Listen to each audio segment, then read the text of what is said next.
antes de levá-lo para que ele pudesse orar. Os oficiais, ouvindo sua oração, que durou 2 horas, começaram a ter dúvidas. O que estavam fazendo, vindo prender um velho como aquele?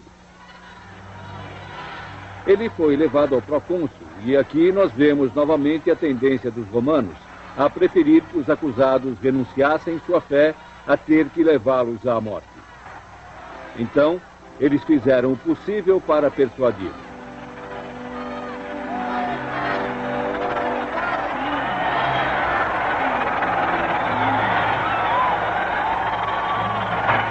Pense na sua idade. Não esqueça de que é um velho. Apenas jure pelo gênio de César. É só mudar de ideia. Diga fora com os ateístas. Fora com os ateístas. Jure como eu disse. Apenas amaldiçoe Cristo e eu o libertarei. Eu o tenho servido por 86 anos. Ele nunca me fez mal. Como posso eu blasfemar contra um rei que me salvou? Então faça isso. É só jurar. Jure pelo gênio do imperador. E será o suficiente. Se imagina que eu faria isso, então você finge que não sabe quem eu sou. Deixe-me falar claramente. Eu sou um cristão. Se está disposto a aprender os ensinamentos do cristianismo, designe 1 hora para ouvir. Então por que não convence a multidão que está aqui, velho? Eu não vou sequer tentar. Nesse clima frenético de agora, eles não merecem e nem estariam interessados em ouvir minha defesa. A minha paciência já está se esgotando. Estou com os animais prontos e mandarei soltá-los para cima de você se não fizer o que estou dizendo. Pode trazê-los, se essa é a sua decisão. Eu mudaria de ideia se fosse uma questão de ir do errado para o certo, mas não se significa ir do bom para o ruim. Eu tenho outros métodos. Se os animais não conseguirem convencê-lo, eu queimarei vivo pouco a pouco. Até você desejar ter tido o bom senso de aceitar a minha misericórdia. Seu fogo pode durar 1 hora e depois acaba. Mas você não sabe do julgamento futuro, do castigo que é eterno. Será que não pensou nisso, senhor procônsul? Pode fazer comigo o que desejar. Mas um dia, você irá enfrentar o juiz do céu e da terra. Enquanto eles discutiam, os observadores diziam que o velho Policarpo parecia ganhar força e coragem até seu rosto brilhar. O procônsul ficou admirado. Ele mandou seu mensageiro no meio do estádio para anunciar 3 vezes à multidão que Policarpo havia confessado ser um cristão. Talvez ele achasse que a confissão fosse satisfazer o povo, mas não. Eles estavam sedentos de sangue e gritavam suas acusações. Este é o professor da Ásia, o pai dos cristãos. Ele é o destruidor dos nossos deuses. Expulsa muitos para longe dos nossos sacrifícios e adorações.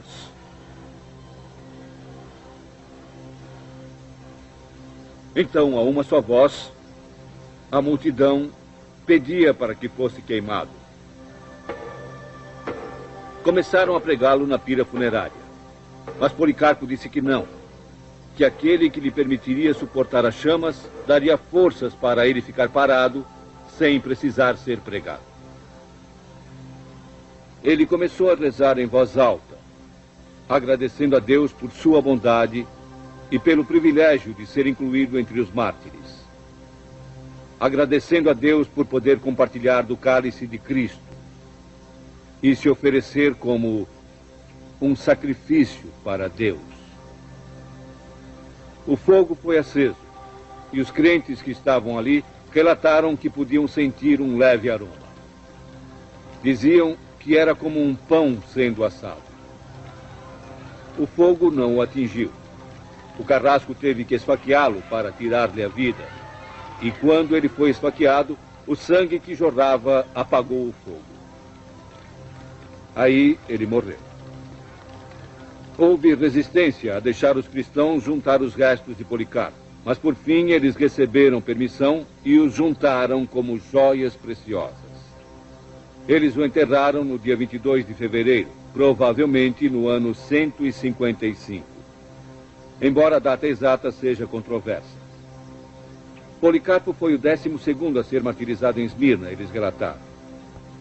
Eles marcaram o aniversário de seu martírio como um dia a ser lembrado.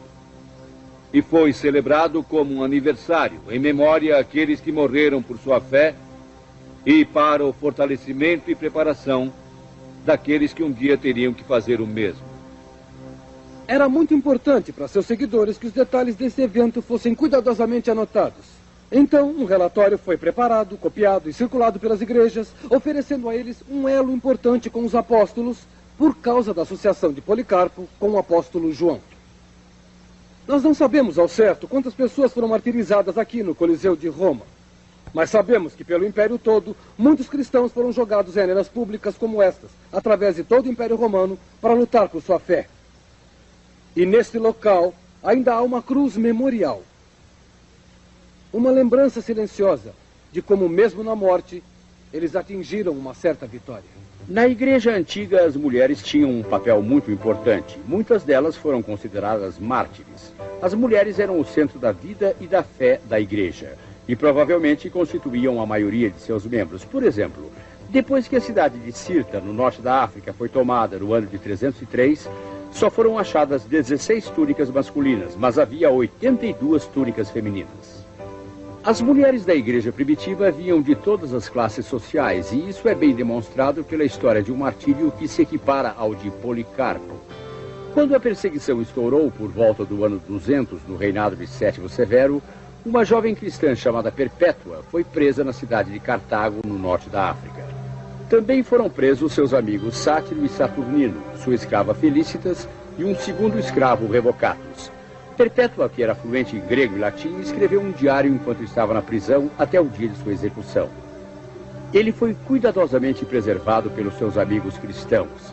Aliás, talvez seja o primeiro documento escrito por uma mulher cristã. Vamos começar a história quando Perpétua conta como seu pai vai visitá-la na prisão e tenta convencê-la a renunciar à sua fé. Pai, eu disse, você vê este pote de água aqui? Sim, é claro, ele respondeu. Bom, ele é exatamente isso. Não é outra coisa como um colar. Poderá ser chamado de outra coisa, senão o que ele é. É claro que não, ele respondeu. Então, eu não posso ser chamada de nada que eu não seja. E eu sou uma cristã. Com isso, meu pai se enfureceu e veio até mim como que para me atacar. Mas ele se recompôs logo e foi embora.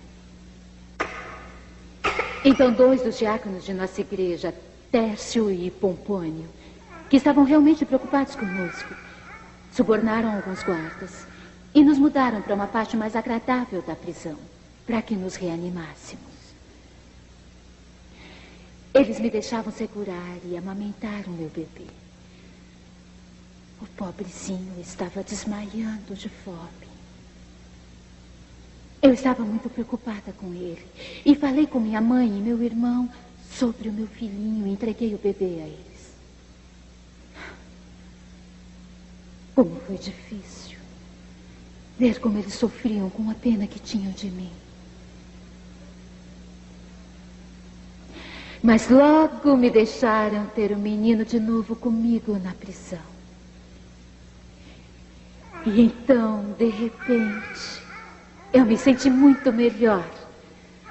Sem ter que me preocupar com a criança, eu me recuperei. Agora, a minha prisão me parecia um palácio. E eu me contentava em ficar aqui. Bom, foi marcada a data de quando íamos enfrentar o governador. Então meu pai, que estava tão preocupado comigo, pôde me visitar na prisão novamente.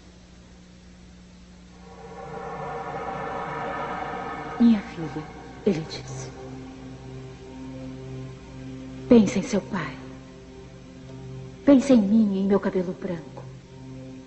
Minha filha, não me imponha essa desgraça, por favor. Eu serei odiado e desprezado por todos. E pense na sua mãe, sua tia, seu filho. Acima de tudo, pense em seu filho. Desista do seu orgulho. Vai matar a nós todos. Nenhum de nós poderá andar de cabeça erguida novamente.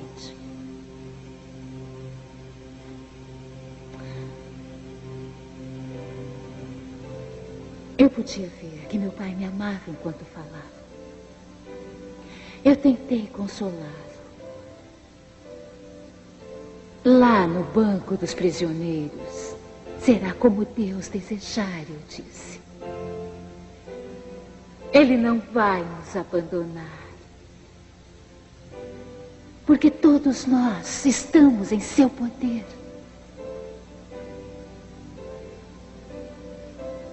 Meu pai partiu muito, muito magoado. Então, numa manhã, na hora do café, nós fomos levados de repente ao governador. O resto das pessoas foi interrogado. E cada uma admitiu ser culpada de ser cristã. Então, quando chegou a minha vez, meu pai veio até mim, me puxou do degrau e insistiu. Ofereça seu sacrifício, tenha pena do seu filho. Eu não vou me sacrificar, eu disse. Você é cristã? Hilário perguntou. Sim, eu sou, eu respondi. Meu pai ainda tentava me persuadir. Então, Hilário mandou que ele fosse atirado ao chão e espancado com uma vara. Ah, como doeu ver o meu pai ser espancado. Senti a dor como se estivessem batendo em mim. Então, a sentença nos condenou a sermos jogados aos animais. Mas antes nós voltamos a esta prisão. Estávamos muito animados. Felicitas estava grávida, de 8 meses, quando fomos presos. Nós estávamos preocupados com ela, porque era contra a lei executar uma mulher grávida. Ela teria que esperar até o nascimento da criança. Ela não teria a companhia do resto de nós ao morrer. Então, numa efusão de dor comum, nós oramos por Felicitas.